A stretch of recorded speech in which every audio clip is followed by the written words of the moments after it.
নমস্কার বন্ধুরা, রুমাস রান্নাঘর চ্যানেলটিতে আপনাদের সবাইকে আবার স্বাগত জানাই। আশা করছি আপনারা সবাই খুব ভালো আছেন এবং সুস্থ আছেন। আজকে আমি চলে এসেছি আপনাদের সাথে আরেকটি নতুন ভিডিও রেসিপি নিয়ে। রেসিপিটি হচ্ছে মুগ পটল। তো চলুন আর দেরি না করে দেখে নেওয়া যাক রেসিপিটি বানানোর পদ্ধতিটি। তো সর্বপ্রথম মুগ পটল বানানোর জন্য আমি কয়েকটি পটলকে ভালো করে ধুয়ে কেটে রেখে নিয়েছি এবং কয়েকটি কাঁচা লঙ্কাও কেটে নিয়েছি। তারপর আমি গ্যাসে বসিয়ে দিয়েছি কড়াই এবং তাতে দিয়ে দিয়েছি পরিমাণ মতো তেল। তেল গরম হয়ে যাওয়ার পর তার মধ্যে আমি দিয়ে দিয়েছি থেতো করে রাখা এলাচ, গোটা জিরে, তেজপাতা এবং শুকনো লঙ্কা।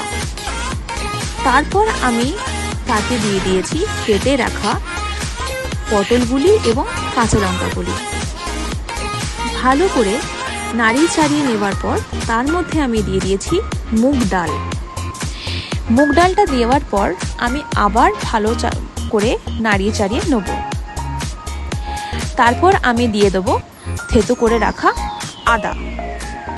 আদা দেওয়ার পর কিছুক্ষণ নাড়িয়ে চাড়িয়ে নেবার পর তাতে দিয়ে দেবো মশলা, নুন, হলুদ, জিরের গুঁড়ো এবং শুকনো লঙ্কার গুঁড়ো। তারপর তাতে একটু দিয়ে দেবো পরিমাণ মতো চিনি স্বাদের জন্য।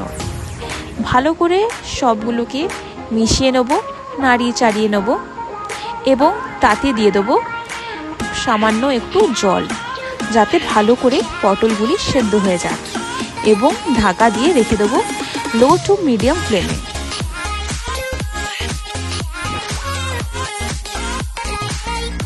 দশ থেকে 15 মিনিট লো টু মিডিয়াম ফ্লেমে ঢাকা দিয়ে রেখে দেওয়ার পর ঢাকনাটা সরিয়ে নেবো এবং আবার একটু নাড়িয়ে দেখে নেবো যে পটলগুলি সেদ্ধ হয়ে গেছে কিনা। এখানে আপনারা দেখতে পাচ্ছেন পটলগুলি সেদ্ধ হয়ে গেছে।